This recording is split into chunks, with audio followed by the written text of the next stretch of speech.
D&K academy एक free educational channel है जिसका उद्देश्य ऐसे लोगों की सहायता करना है जिनके पास समय या संसाधनों की कमी है, लेकिन जो पढ़ना चाहते हैं और अपने दम पर आगे बढ़ना चाहते हैं।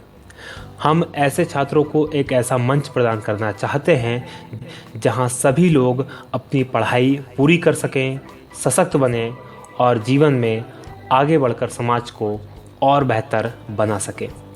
यही हमारी इस राष्ट्र देवता के प्रति सच्ची श्रद्धांजलि है।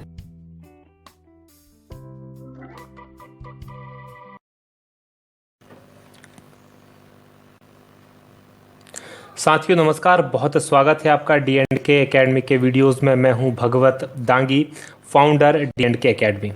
आज के स्टैटिक जीके के वीडियो में हम बात करेंगे फेमस पर्सनालिटीज़ एंड देयर सॉब्रिक्यूट्स, यानी कि प्रमुख व्यक्ति और उनके उपनाम। ये जो वीडियो होगा हिंदी में होगा और यूपीएससी, पीएससी, बैंक, एसएससी और जितने भी कॉम्पिटिटिव लेवल के एग्ज़ाम हो, चाहे वो स्टेट लेवल के हों, चाहे वो सेंट्रल लेवल के हों, तो सभी के लिए बहुत ही इंपॉर्टेंट वीडियो है, क्योंकि इनसे संबंधित प्रश्न जो हैं हर परीक्षाओं में पूछे गए हैं। सभी तरह की परीक्षाओं में एक दो प्रश्न इनसे आते हैं। और ये जो स्टैटिक जीके का हमारा पूरा की पूरी सीरीज़ है, ये बहुत ही महत्वपूर्ण है, क्योंकि इससे संबंधित प्रश्न हर परीक्षा में पूछे जाते हैं। तो बहुत ध्यान से इस पूरी सीरीज़ की वीडियो आप देखें। चलिए शुरू करते हैं हम आज का वीडियो।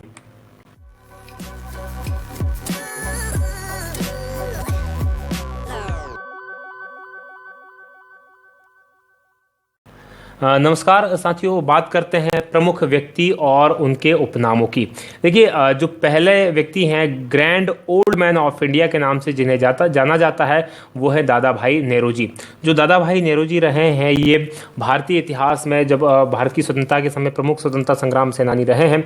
और ये नरम दल के नेताओं में से एक थे जिनको कांग्रेस में इनका विश्वास था।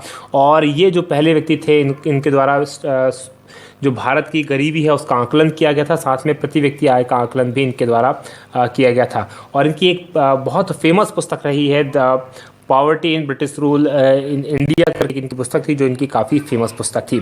बात करें रविंद्रनाथ टैगोर साहब की, तो रविंद्रनाथ टैगोर साहब को जाना जाता है गुरुदेव और विश्व कवि के नाम से। देखिए, इनकी जो पुस्तक थी गीतांजलि पुस्तक को 1913 में साहित्य का नोबेल प्राइज़ मिला था। और ये एशिया के और भारत के पहले व्यक्ति थे जिनको ये साहित्य का नोबेल पुरस्कार मिला था। साथ ही इनके द्वारा लिखा गया है जन गण मन अधिनायक जय, जो भारत का राष्ट्रगीत है। साथ ही बांग्लादेश का राष्ट्रगीत भी इन्हीं के द्वारा लिखे गए गीत को बनाया है, जिसके बोल हैं अमार सोनार बांग्ला। ये दो गीत हैं जो दो अलग अलग राष्ट्रों के राष्ट्रगान बनाए गए हैं इनके द्वारा। तो बहुत ही फेमस पर्सनालिटी ये भारत की रही हैं। तो इनको जाना जाता है गुरुदेव या विश्व कवि के नाम से। इनके द्वारा स्थापना की गई थी शांति निकेतन की भी। बात करें शहीद आजम के नाम से जिन्हें जाना जाता है, वो भगत सिंह को जाना जाता है शहीद आजम के नाम से। भगत सिंह जो थे भारतीय स्वतंत्रता के समय काफ़ी क्रांतिकारी काम इनके द्वारा किए गए थे। और 23 मार्च 1931 को इनको अंग्रेजों के द्वारा फांसी दे दी गई थी। बात करें स्वर कोकिला की, तो स्वर कोकिला के नाम से जाना जाता है सरोजनी नायडू को। सरोजनी नायडू जो थी भारतीय स्वतंत्रता में इन्होंने काफ़ी असहयोग आंदोलन के समय भारत छोड़ो आंदोलन के समय इनके द्वारा काफ़ी सहयोग किया गया था। और ये जो थी स्वतंत्र भारत की पहली महिला गवर्नर भी बनी थी। उत्तर प्रदेश की ये गवर्नर बनी थी, राज्यपाल बनी थी। बात करें चित्तरंजन दास की, तो चित्तरंजन दास को जाना जाता है देश बंधु के नाम से। और जो चित्तरंजन दास थे, इनके द्वारा स्वराज पार्टी की स्थापना की गई थी। मोतीलाल जी नेहरू के साथ मिलकर स्वराज पार्टी या स्वराज दल की स्थापना की गई थी। बात करें सूर्यकांत निराला की, तो सूर्यकांत त्रिपाठी को जाना जाता है, निराला के उपनाम से जाना जाता है। और ये हिंदी साहित्य के बहुत फेमस पर्सनालिटी, बहुत फेमस कवि रहे हैं। बाल गंगाधर तिलक साहब जो है, उनको जाना जाता है लोकमान्य के नाम से। बाल गंगाधर तिलक कांग्रेस के उन गरम दल के 3 प्रमुख नेताओं में से एक थे जिन्हें लाल बाल पाल के नाम से जाना जाता है। तो उनमें से एक थे बाल गंगाधर तिलक। स्वदेशी आंदोलन जो 1905 के बाद चलाया गया था, उसमें काफ़ी महत्वपूर्ण सहयोग इनके द्वारा दिया गया था, काफ़ी महत्वपूर्ण योगदान इनके द्वारा दिया गया था। और गरम दल के प्रमुख नेताओं में से एक थे। बात करें शांति पुरुष की, तो शांति पुरुष के नाम से जाना जाता है लाल बहादुर शास्त्री को, जो भारत के प्रधानमंत्री रहे हैं। और ये इनके समय में भारत पाकिस्तान युद्ध हुआ था, 1965 में भारत पाकिस्तान युद्ध हुआ था और ताशकंद का समझौता हुआ था।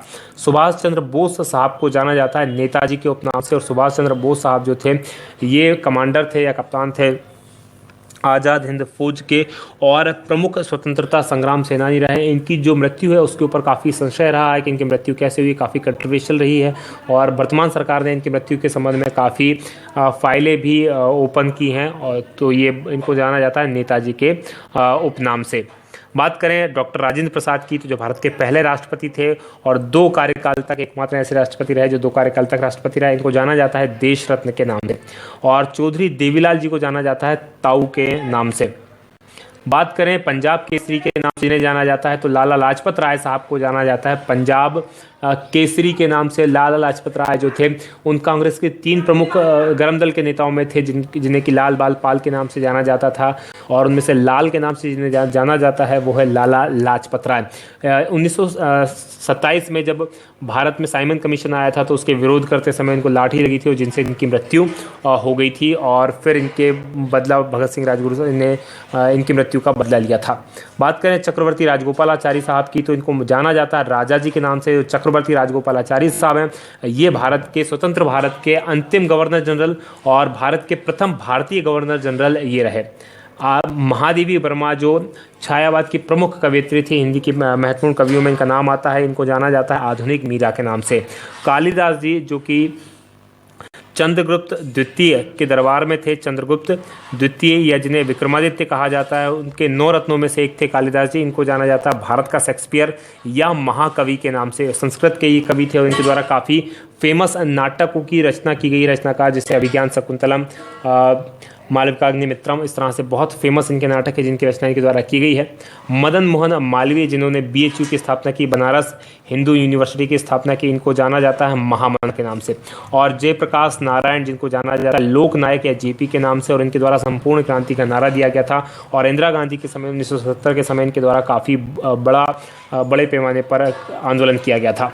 शेख अब्दुल्ला साहब को जाना जाता है बंग बंधु के नाम से और तोताए हिंद के नाम से। तूतिया हिंद नहीं है, तोताए हिंद है। तोताए हिंद के नाम से जाना जाता है अमीर खुसरो साहब को। अमीर खुसरो जो मध्यकालीन भारत में हिंदी के प्रमुख कवियों में से रहे हैं और काफ़ी famous personality, multi talented personality रहे हैं।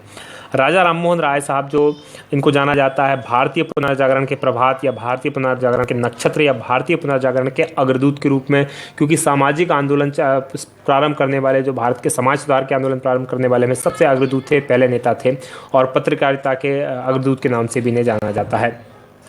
बात करें समुद्रगुप्त की, तो समुद्रगुप्त जो कि गुप्त साम्राज्य के महत्वपूर्ण राजा थे, इनको जाना जाता है भारत के नेपोलियन के रूप में, क्योंकि इनके द्वारा जो विजय की गई इतनी सारी, उसके कारण इन्हें भारत का नेपोलियन कहा जाता है। बात करें खान अब्दुल गफ्फार खान की, तो खान अब्दुल गफ्फार खान जो महात्मा गांधी के काफ़ी मानने वाले थे, गांधीवादी नेता थे, इनको जाना जाता है सीमांत गांधी के रूप में, और इनको भारत की तरफ से दिया गया है भारत रत्न भी, और ये जो थे पाकिस्तान बनने के प्रबल विरोधियों में से थे। बात करें चाणक्य कौटिल या विष्णुगुप्त जो कि गुरु थे चंद्रगुप्त मौर्य के, इनको जाना जाता है भारत मैकियावेली के नाम से। जो मैकियावेली साहब थे ये जो पुनर्जागरण हुआ था उसके काफ़ी बड़े लोगों में से एक रहे थे, और ये काफ़ी फेमस पर्सनालिटी थे। जिस प्रकार से भारत में चाणक्य फेमस पर्सनालिटी है, ऐसे यूरोप में मैकियावेली साहब फेमस हैं। बात करें वल्लभ भाई पटेल की, तो वल्लभ भाई पटेल जिन्हें लौह पुरुष के नाम से, सरदार के नाम से भी जाना जाता है, भारत के पहले गृह मंत्री रहे और साथ में भारत के पहले डेप्यूटी प्राइम मिनिस्टर यानी कि उप प्रधानमंत्री भी रहे। बंगाल के बाघ के नाम से जाना जाता है आशुतोष मुखर्जी को। वहीं विद्रोही कवि के नाम से जाना जाता है कांजी नजरुल इस्लाम को। बापू के 5वें पुत्र के नाम से जाना जाता है जमनालाल बजाज। जमनालाल जो बजाज थे गांधी जी के अभिन्न सहयोगी थे और उनके सचिव भी थे ये, और गांधी जी के अपने खुद के 4 पुत्र थे और 5वें पुत्र के रूप में जाना जाता है जमनालाल बजाज को। सुनील गावस्कर की बात करें तो इन्हें लिटिल मास्टर के नाम से जाना जाता है और भारतीय क्रिकेट का बहुत बड़ा नाम है सुनील गावस्कर। मेजर ध्यानचंद साहब, इनको जाना जाता है हॉकी के जादूगर के नाम से, और इनका जो जन्म दिवस है 29 अगस्त, इसको भारत में खेल दिवस के रूप में मनाया जाता है। इसको इन खेल दिवस के रूप में मनाते थे, इसी से पता चलता है कि कितनी फेमस पर्सनालिटी रही थी। हरियाणा हरिकेन के नाम से जाना जाता है कपिल देव को, और कपिल देव के ही नेतृत्व में हमने 1883 का वर्ल्ड कप जीता था, जिसमें हमने हराया था वेस्ट इंडीज को। दिलीप बेंगस्कर साहब, इनको कर्नल के नाम से जाना जाता है और भारतीय क्रिकेट का बहुत बड़ा नाम है दिलीप बेंगस्कर।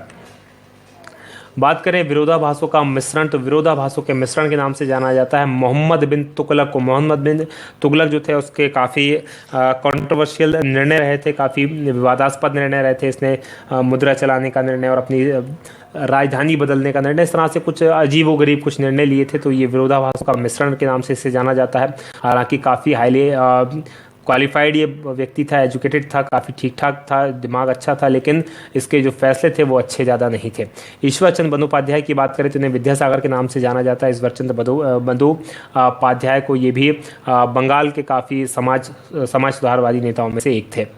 यतीन्द्र मोहन सेन गुप्ता को जाना जाता है देशप्रिय, और डॉक्टर राजेंद्र प्रसाद को जाना जाता है आज़ाद शत्रु के नाम से। चंद्रशेखर आज़ाद को युवा तुर्क के नाम से जाना जाता है। भारतीय इतिहास में और भारतीय स्वतंत्रता के इतिहास में बहुत बड़े क्रांतिकारी के नाम से के रूप में जाने जाते हैं चंद्रशेखर आज़ाद साहब।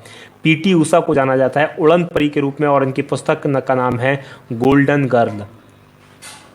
गोल्डन गर्ल बहुत फेमस पुस्तक है पीटी उषा की।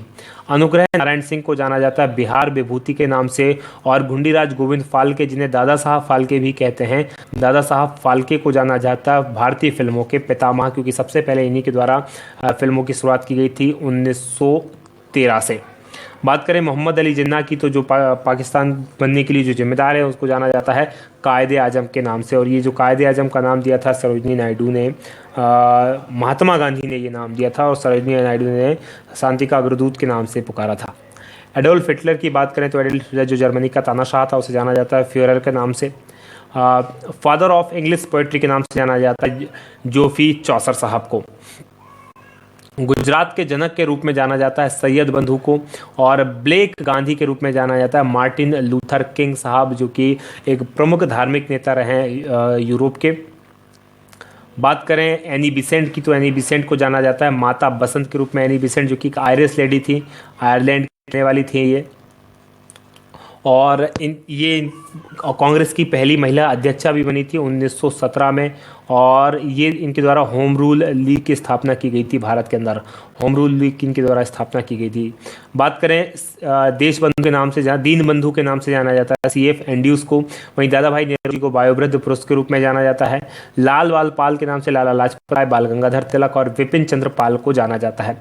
शेर कश्मीर कहा जाता है शेख अब्दुल्ला को, और बाबूजी कहा जाता है जगजीवन राम को। जगजीवन जो राम साहब थे ये भारत के पहले श्रम मंत्री भी थे, बाबू जगजीवन राम, और इनकी ही पुत्री जो थी भारत की पहली महिला लोकसभा स्पीकर रही मीरा कुमार, जो अभी वर्तमान लोकसभा है उनसे पहले लोकसभा स्पीकर थी। ग्रैंड मैन ऑफ ब्रिटेन के नाम से जाना जाता है ग्लेड स्टोन साहब को, और लिटिल कार्पोरल के नाम से जाना जाता है नेपोलियन बोनापार्ट को। तो ये थे भारत के और विश्व के प्रमुख ऐसे व्यक्ति जिनके उपनामों से उन्हें जाना जाता है। आशा है ये वीडियो आपको पसंद आया होगा। यदि आपको ये वीडियो पसंद आया है तो आप इस वीडियो को लाइक करें, शेयर करें, और इस वीडियो पे कमेंट करना ना भूलें जो भी आपको अच्छा लगा हो। यदि इसमें कुछ और सुधार चाहता है, किसी सब्जेक्ट पे आप वीडियो बनवाना चाहते हैं, प्राप्त करना चाहते हैं, तो हमें कमेंट करके ज़रूर बताएं। साथ ही हमारे चैनल को सब्सक्राइब करें। सब्सक्राइब करने के लिए यहाँ पर आप क्लिक कर सकते हैं, और ये 2 वीडियो भी आप ज़रूर देखें जो इसके बगल में है। और पूरी की पूरी ये जो सीरीज़ है स्टैटिक जीके की, ये पूरी सीरीज को बहुत ध्यान से देखिए, क्योंकि लगातार इससे प्रश्न बन रहे हैं और बहुत ही उपयोगी है। हर परीक्षा में एक काफ़ी प्रश्न पूरी के पूरे स्टैटिक जीके के पार्ट से पूछा जाता है। स्टैटिक जीके कभी चेंज नहीं होता, इसलिए बहुत कम संभावना होती है इसके चेंज होने की, तो बहुत महत्वपूर्ण हो जाता है। चलिए आप एंजॉय कीजिए हमारे वीडियोस, तब तक हम बनाते हैं आपके लिए और भी वीडियोस। तब तक के लिए नमस्कार, बहुत धन्यवाद। जय हिंद, जय भारत।